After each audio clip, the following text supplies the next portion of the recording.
My Gavan and Melonin, and well met indeed. I'm Arachir Galadirthan, head of the modding team behind Divide and Conquer, and welcome back to the final Foundation modding tutorial. After this we will be dealing with specific subjects like moving units or adding regions or things like that. But this final one of these first three just gives you a general overview of the starting conditions of the game. So we've done units, we've done buildings, and now we're going to deal with faction starting conditions.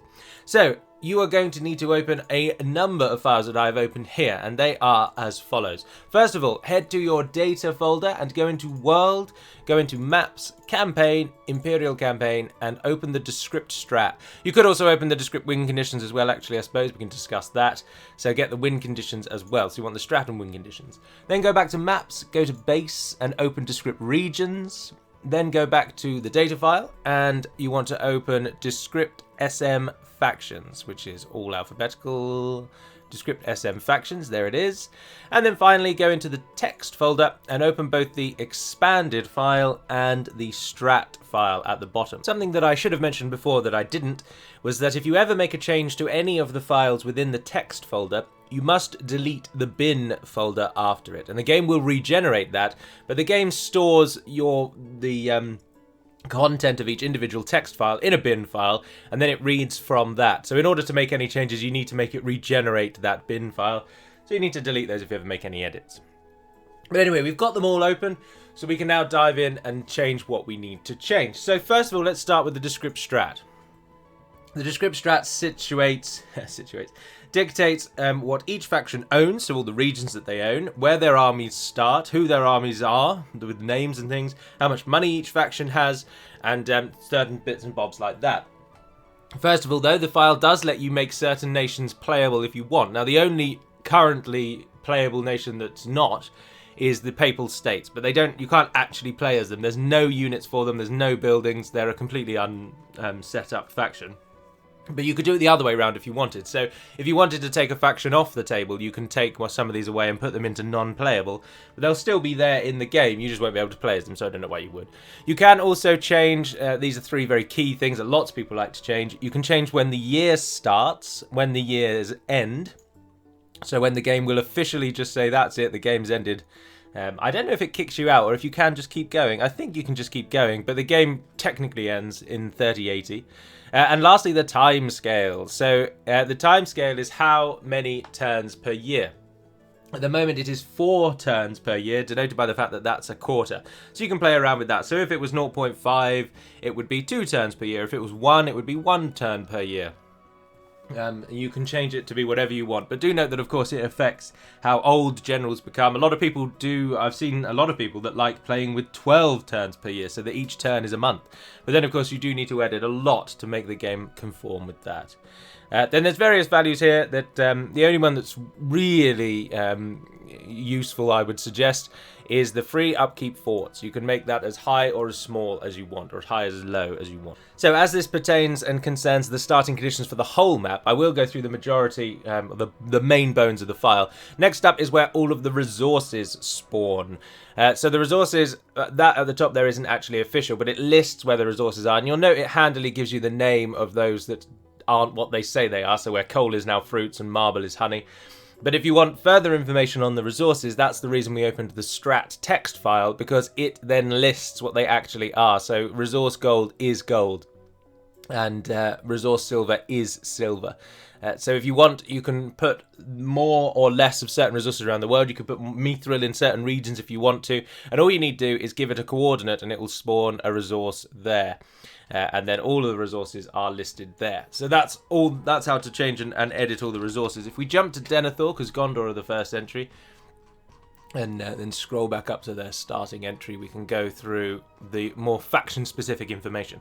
Although, one final thing, is if you jump back to the file and go to Data, and next to Descript SM Factions, you'll also find Descript SM Resources. And if you are tinkering with resources, you can also then change the actual value of those. So you'll see at the moment, Mithril trade's value is 60. Now that number is completely abstract, and I have absolutely no idea how it really plays with the game. All we do is we edit these values, and then we see what the trade value is coming off of the resources, and we think, yeah, that seems about right. But you'll note that Mithril is worth 60, gold 24, silver 20, but most of them hover around the between sort of 5 and 15 mark. So you can play around with the actual values if you want to as well in this Descript SM Resources faction file. But turning then to the actual factions, then we'll start with Gondor. So first of all, it lists the actual faction name. So Gondor is Sicily in the files, and they then it lists the AI mentalities. Now these don't really have very much bearing at all, but if you do want to edit them, then just simply search Google for Medieval 2 AI mentality, or even just if you search for Medieval 2 Stalin, it would probably find it better. But Gondor are considered a fortified Stalin. Now, fortified just means they are supposed to prefer defending, and Stalin means they're supposed to prefer, if I can remember correctly, Stalin is that they try and swarm their enemy with a lot of units, but then they also put a lot of focus on elite late game units.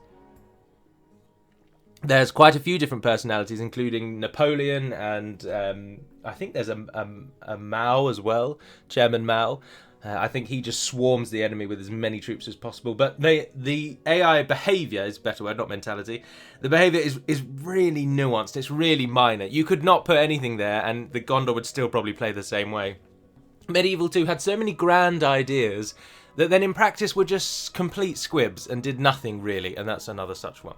You don't want to mess around with the AI labels, ignore those. But then we come to the denarii. So there's the starting amount of money, and then that's how much the king's purse will be.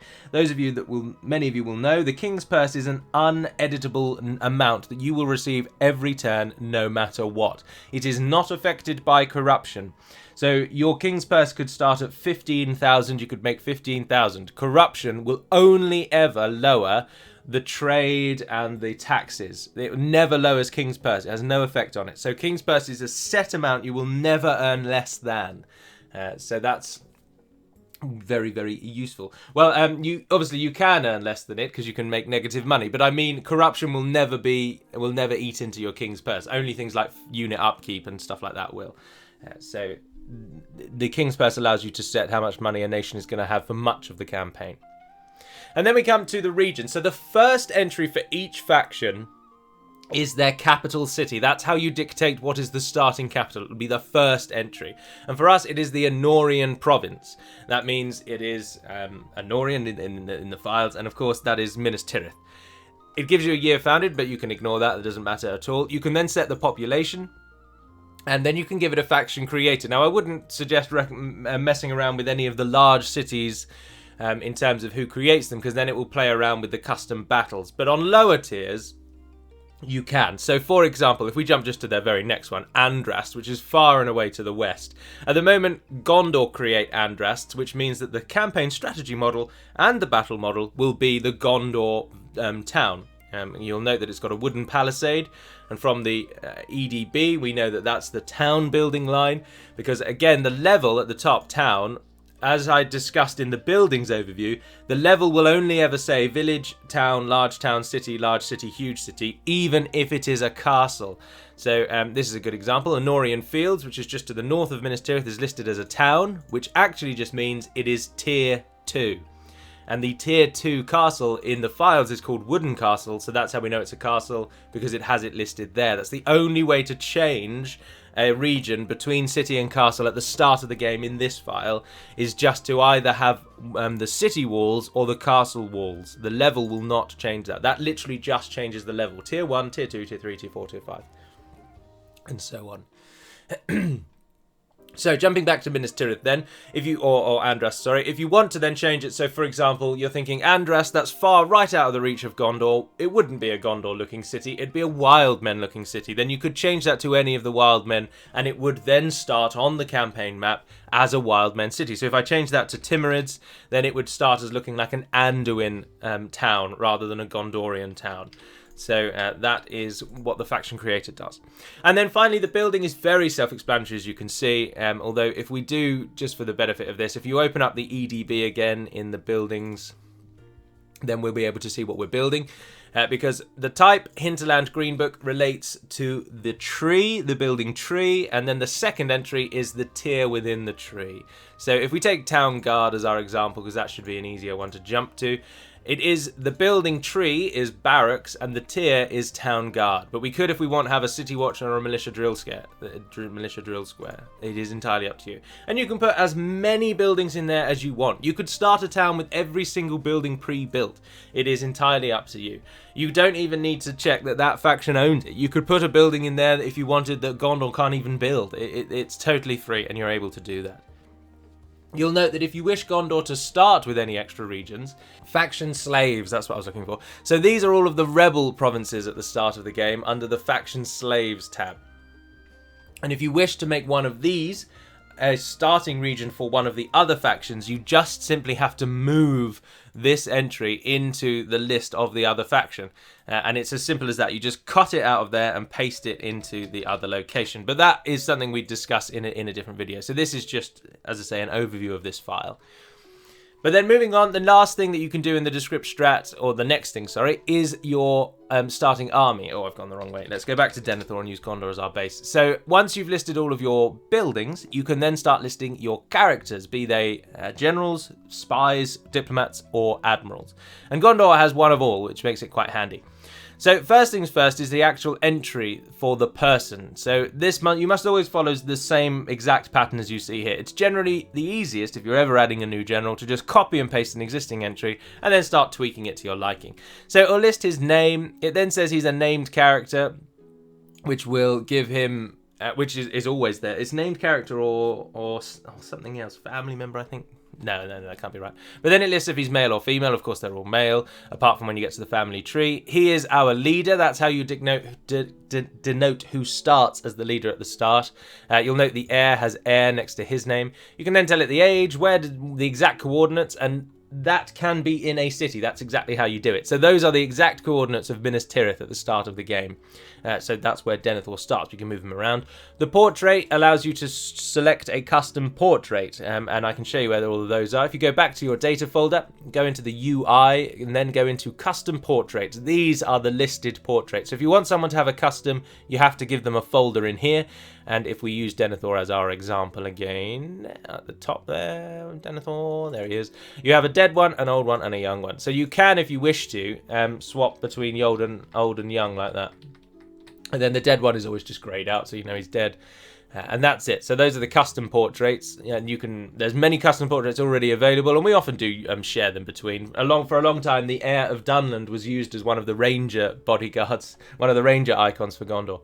And then the specific battle model of that actual person. So if you want, for example, if you're one of the people that really dislikes Boromir wearing travel gear, then you could download an armor mod for Boromir. I think we've got Boromir in armor now. I can't quite remember. And then you would just change that battle model.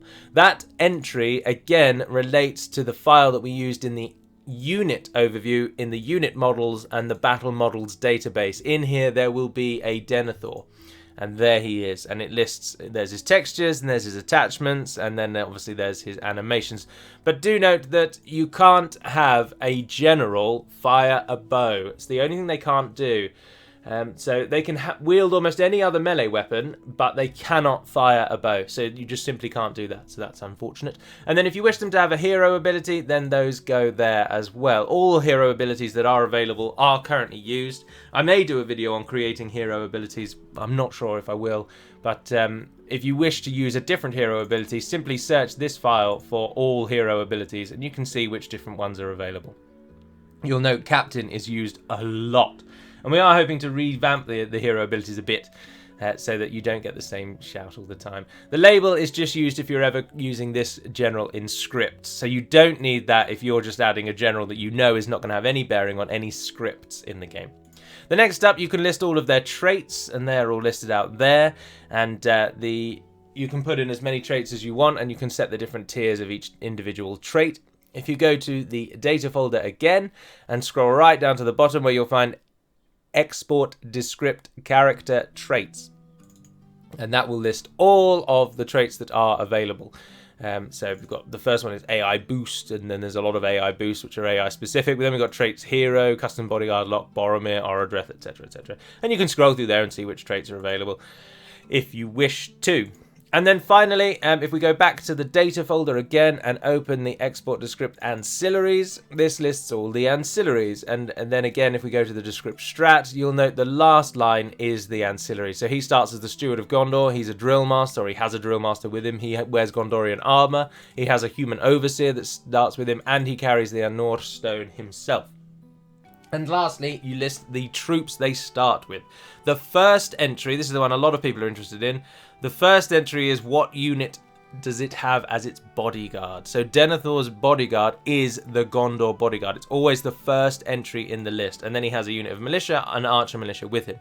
Now do note that in all the files, if you put a semicolon before a line, that line will not be read. It counts as a notes line. So if I just scroll back up again, I should have probably searched rather than scrolled. You'll note that we give these entries here, which just tell you that this is Gondor. You don't have to have this at all. The game doesn't even read that entry. That's purely for our benefit. Anywhere where there is a semicolon, like here as well, the game just doesn't read that. So even though many of you will be looking at thinking, why does Denethor get a trebuchet? He doesn't, of course, because we've commented it out. The reason the trebuchet is there is because when we're testing battles, we then put that trebuchet in so we don't have to spawn one in the game. It just makes it a bit quicker for testing. So he always has he's standing by with his trebuchet. And then you can add as many people as you want, and there they are all listed down. It doesn't matter what order they go in.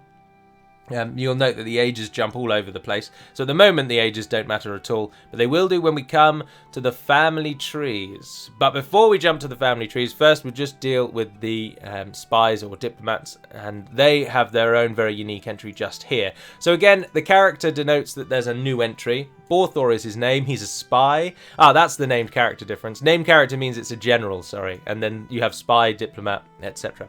He's a male, his age, where he starts. And then again, he can have his own traits as well. But I don't know if they can get ancillaries. I don't think spies can. Maybe they can. But in any event, that's all you need to do for a spy or a diplomat. And to change it to a diplomat, you simply just change the word spy to diplomat. So if we search for diplomat, I know that Dol Amroth have one, and there he is, Beregond. Oh, you can get ancillaries. Oh, cool. So the difference between spy and diplomat is the word diplomat or the word spy. Right, and then we jump back to the family tree. Now, the family trees are really interesting because you can have a family tree for your actual royal family, and then as many of you are probably picking up from looking at this screen, you can have family trees for your secondary members as well, and then on the off chance that they join your family, their whole family will join your family, which is quite cool. So Denethor's line is your actual family tree. Now, these have to go in age order, and they have to make mathematical sense. Anyone under 16 cannot be married and cannot have children. So they have to be over 16 to do any of those things. And the character line, the first thing, as I say, it always goes in age order. So Ecthelion, for example, is Denethor's father. He was a male, he was 80, but he's been dead for no years. So if I put in there 10 years, for example, then in the game it would say next to his portrait on the family tree, because the game starts in 2980, so this is how many years has he been dead till that point. So Ecthelion died then, so he's been dead for no years. He died just before the game starts, for example. But if we said 10, then it would say died 2970. Very basic. It can be as old as you want, and that's why I'm really disappointed that Angmar don't have a family tree, because Hunvorn, who is a wraith, who was alive when Cardlan was really a region, and married and was a human at that time, I gave him a wife who died over 1,500 years ago, and I thought it was really cool. So the game allows you to do that. So if you want to put in a family tree dating right back to the first steward, you probably can.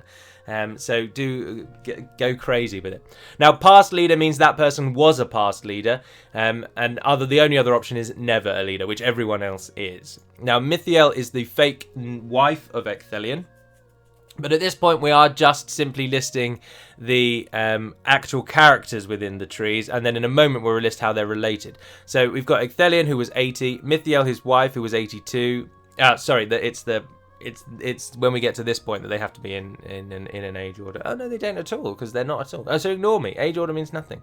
Anyway, Mithiel is his wife. She's also dead. She died at the same year. She was never a leader, and she was female. And then we've got Finduilas, who's age 45. She's been dead 38 years, interestingly. Oh, yes, of course, because she died long before Ecthelion and Mithiel. She's never a leader as well. Iskaldis, also a female, and Barahel, also a female, and you'll note their age is dropping down. And then we've got the different people for Angbor and Dervrin and Dwinhir and Forlong. And Glasgow, Helluin, and Hurin as well. So you've got lots of different people, lots of different ages, but then they come together when you finally do the relatives. So these lines under relative, so the character record just says this person exists. That's all that does. You haven't used them yet. But the relative then actually brings them into the game. So the first two entries are always the husband and wife. They're the oldest entry, and they'll be the starting family members. So you've got Ecthelion married to Mithiel. Now I'm afraid the game is sexist. Males always come first. So it's always Ecthelion, then Mithiel. And then after the two that are married, it then lists any children they have. So this relative line is always one family per line. So Ecthelion and Mithiel are the husband and wife. Anyone after that will be their child. And we've got Denethor, Iskaldis, Barahel. You can only have 4 children. So you can have another one if you want, but 4 is the maximum. And then the next line dictates Denethor's family. So again, it's husband and wife, and then any children they've got. And it's the same thereafter. So husband and wife, and then their children. Husband and wife, and then their children. In this file, it is best to assume that you cannot have 2 people with the same name, because then the game doesn't know who to marry to who. So they have to have unique names, which gives you the benefit of knowing that that Barahel is the same as that Barahel, which means Angbor is married to the youngest daughter of Ecthelion and Mithiel. Now, this is where the age order thing comes in. The husband and wife don't have to be in age order, because they have to be husband then wife, but she can be older than him. But then the children must come in age order in the relative line, otherwise the game will just not start. And then, as I say, you can marry them off as you wish. Now, this one is quite interesting because Gondor's family tree is so detailed and so in-depth that they've been broken up character record and relative. But if, for example, we jump to the Timurids, who we used as an example earlier, and look at their family tree, it'll be a little more standard in that rather than breaking it off into whose line is whom's, it simply has all the character records and then the relatives follow thereafter. Now, obviously, the men are almost always, unless they are dead or too young to be a general, the men are always listed in the character entries up here where the generals are. So that's how to fiddle around with the family trees, change the generals, add units, because you can have as many units, of course, in the unit line as you want as well. You just add a new entry, and you can change the experience, the armor, and the weapon level. That's how you change the family trees and any of the factions in money or income or things like that. Then the other thing that you can do is change up the diplomacy at the start of the game. Is it called diplomacy? Yes, here it is. So there are 2 options with diplomacy. First is how much do nations like each other, and secondly is are they actually allied. So the first is faction standings, and this sets how people like one another. 1 is the maximum. They are best friends for life, BFF. You can tell that I don't use that phrase much. And -1 is the worst. Now, everyone hates the slaves because they're rebels. So no one ever likes rebels, and rebels hates everyone. But then you have varying degrees of hatred between them. You need a new line per number, but you don't need a new line per entry. So you'll see that there are some factions that Sicily have a -4 standing with Moria, Gundabad, Angmar, and Rune, who are the factions there. And you can change that. But note that if you change it in one, you should change it in the other as well. So it's very rare that a faction will, like Denmark, for example. Denmark also likes Sicily quite a bit. Generally speaking, it's best to have them marry up. But you don't have to if you don't wish to. So Sicily only dislike England to a -0.9, and England then also dislikes Sicily to -0.9. But England could hate Sicily more than Sicily hate England if you wish them to. England, by the way, is Mordor. And Sicily is Gondor, as we've already discussed. So those are the faction standings, and then you come to, are they actually allied in the relationships? And this one is very, very straightforward. You start with the faction that you want, and then you say they are either at war with or allied to. You can also be a protectorate, where you'll note that Dol Guldur is a protectorate of Mordor. So that allows you to do it that way round. But note that you don't have a reverse of that. So if you're using the protectorate of, you only have to say that X faction is a vassal of Y faction. You don't have to say that Y faction is the overlord of X faction. But those are the only 3 options. If you want them to be neutral, you just simply don't put an entry here, and then they will be neutral. So you'll note that Gondor is only at war with Mordor, Harad, Khand, and the rebels. And they are allied to Milan, and that is it. Why aren't they allied to Denmark? Oh, because Denmark does start as a protectorate of Sicily. Oh, I didn't realise that. But then, interesting. They don't have to be allied, they just have to be a protectorate. That's something that I've not been in this file so long. So you don't need to say that Sicily is allied to Denmark, which is Dol Amroth, because Dol Amroth is already listed as a vassal of Gondor. So they don't need it. But anyway, that's how you can change who's allied to whom, and who's neutral or at war or whatever. And finally, the last thing that this file does, which is quite useful because we turned off the building of forts, is the placement of forts. So in this section, Watchtowers and Forts, every region that has either a watchtower or a fort has an entry here. You can add new regions, there's absolutely no requirement. Don't bother with the famine or the farming level, it doesn't really do anything. But then you can list where you want the watchtowers, and you just simply put the coordinates in. So if you want a new watchtower, just add a new line, watchtower, and then choose the coordinates. You can take the coordinates from the game itself by using the show cursor stat console command, or you can also download a very useful tool called the Total War Center map reader, or Total War map reader, sorry, which you can find on Total War Center, which allows you, without going into the game, to find coordinates by just moving your mouse around the map. It's very, very useful. And when we come to actually doing edits to some of these files in later videos, I will show you it. But forts are the key one that you're going to want here, and forts are very much the same, except you then have to list what type of fort it is. And at the top of the file, there's a very handy little guide. Those are all of the forts that you can use. You can't use any other types. Those are it. You'll note that Heneth Anun is the desert fort, culture Middle Eastern, and Amun Sul is the elf fort, culture Greek. The other options are available up top. There's quite a few forts. The Gondor fort does actually look like a Gondor fort. The Dwarven fort does. The Orc fort looks like a crappy Orcish fort with the wooden, basically, palisade wall, which is useless. The Mesoamerican fort also does look like a Wildmen fort. It's much worse to defend. But then all of the top ones are standard Medieval 2 forts. So they've got Medieval 2 layouts, and they just look generic. But you can have a feel for which one you want. And it is just a case of simply copying and pasting the line that you want, and as you'll know, you just paste it after the coordinates. So you can add as many forts to the game as you like. Go wild. You could have one fort on every tile of a map. But do note that you can't put a fort or a watchtower on top of a resource, so those 3 are mutually exclusive. You can only have one per coordinate. You also cannot put a fort, watchtower, or resource on top of a thicket of dense trees. You can, however, place watchtowers and resources in mountains or in places where normal armies can't walk past, so that's available to you as well.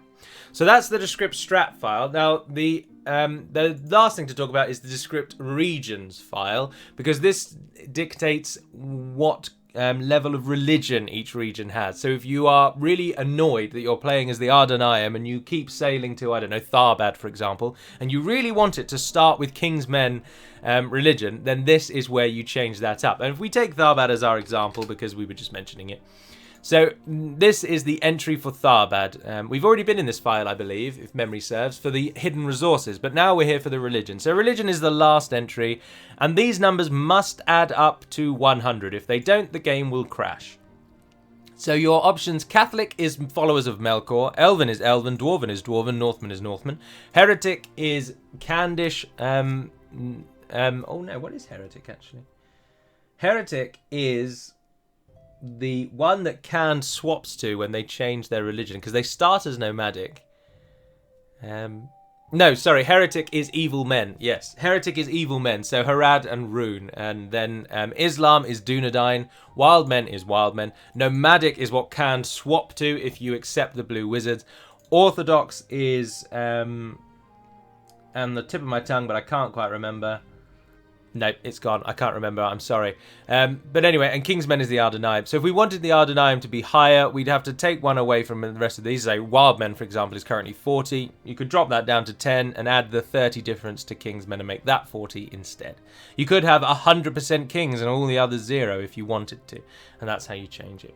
But also, this is where you add the Legion monikers. So the It's the second line in, as you can see. Now, every region in the game has a legion moniker, and it can be done in one of two ways. You can either have the legion named after the city or named after the region. And you'll note that the region is used in quite a lot of locations. So Matraith province is used for most of these.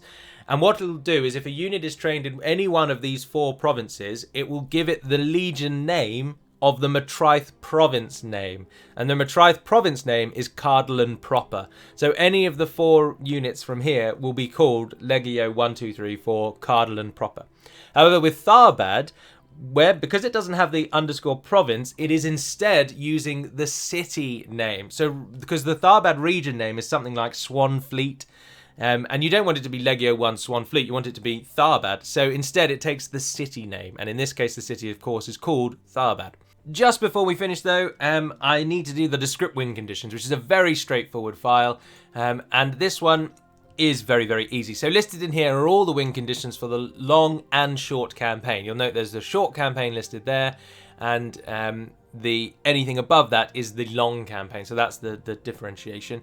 Your victory conditions can be only 2 things. Hold regions, or 3 things, sorry. Hold a set number of regions, take a set number of regions, or outlive a number of factions. So you could have the victory conditions be to hold 1 single region or even no regions. Note the script entry at the top, they only win if they take 180 regions. There's no hold region requirement. But you can set whichever regions you want that faction to have in order to win. Do they need to take a number of regions in order to win as well, which is then this one and this one and this one? It's always all 3 taken together. Or do they need to outlive someone? So here we've got Mordor, the Ardenaeum and Harad. So Gondor need to outlive Mordor, Ardenaeum, Harad. They need to take that many provinces and hold 50 overall. But you can change it up completely to be whatever you want. If we go to Moria, who have... they're listed so many times. There we are, Moria. They don't have to outlive anyone. They just simply have to hold their capital and take 40 regions. So there's no outlive requirement at all, and you can just take it out. And the short campaign, obviously, it's advisable to make it shorter, but it has the exact same setup. So short campaign, hold these regions, take these regions, outlive this faction, and it's that simple. You can save this file, job done. But the final thing to mention, the really final thing, is that any changes that are made in the world file, if you make any changes in here, be they either to the descript regions, which we just discussed, or if we go through, then we've also of course got the win conditions and the strat in here, then A, they will not be save game compatible. You must start a new game. And B, in order to make those changes actually take effect, you have to delete the map.rwm in the base folder. So world maps base. If you don't delete map.rwm, it's exactly the same concept as the text file I mentioned earlier, in that the game will save all of the settings in this world folder and it will save them in map.rwm. And if you don't delete that file, it won't then regenerate with your new changes. The file is supposed to regenerate after you delete it. It just then takes in the new information, but it will only apply to a new campaign. If you make changes in here and load up a save, nothing will be different, even if you've deleted the map.rwm. Lastly then, and of course I did not forget this and have to come back and re-record it, also the reason we opened the Descript SM factions and expanded is so that you can change the name of a faction and the colour. So the names of the factions are listed in the expanded file, and it's easiest if we search for an in-game name that we know. So Portugal, for example, they're fairly close to the top, and it lists each faction. So here, Timurids, Anduin Vale, Venice, Eastlings of Rune, etc. You can change the name to whatever you want, so feel free to edit the names. They're all listed there. If there's not a nation that you want to change listed there, it might be somewhere else in the file, but they should all be at the top there. The other thing is the faction color, which is in SM Factions, and it is the primary and secondary color listed there. So the reason we've done it this way round is because all of these factions are given their proper name, i.e. Sicily, Denmark, Turks, Russia, and you can then work out who they all are by reading this file here, which lists all of the names. And you can go through and play around with the colors as much as you want. The primary color is the bulk of the colour that you'll see on the campaign map, and the secondary colour is the border. So every faction owns a certain number of regions, and the regions obviously are coloured in your faction colour, and the border of each region is the secondary colour. It also applies to the banner that your units hold on the campaign map that shows how many units are in each army and indeed above cities. That colour is also affected by the primary and secondary colours here. So feel free to play around with those colours as much as you want and find your perfect colour, and then you no longer need to complain that two nations look too similar. You can simply just edit the one that you don't like. And it's that simple, and then you save the files and job done. And that is it for the faction starting. So we've gone over resources, you can change those, forts, watchtowers, the starting money of factions, the starting religion of factions, the family trees, and the characters and whatnot. So all that remains from here on out is to discuss individual topics. And the first thing we will cover in the next episode is how to add units from either within the mod, between factions, or if you want to bring units from other mods into the game. And I'll show you that in the next video. But I do hope you've learned something here. I hope it's been useful.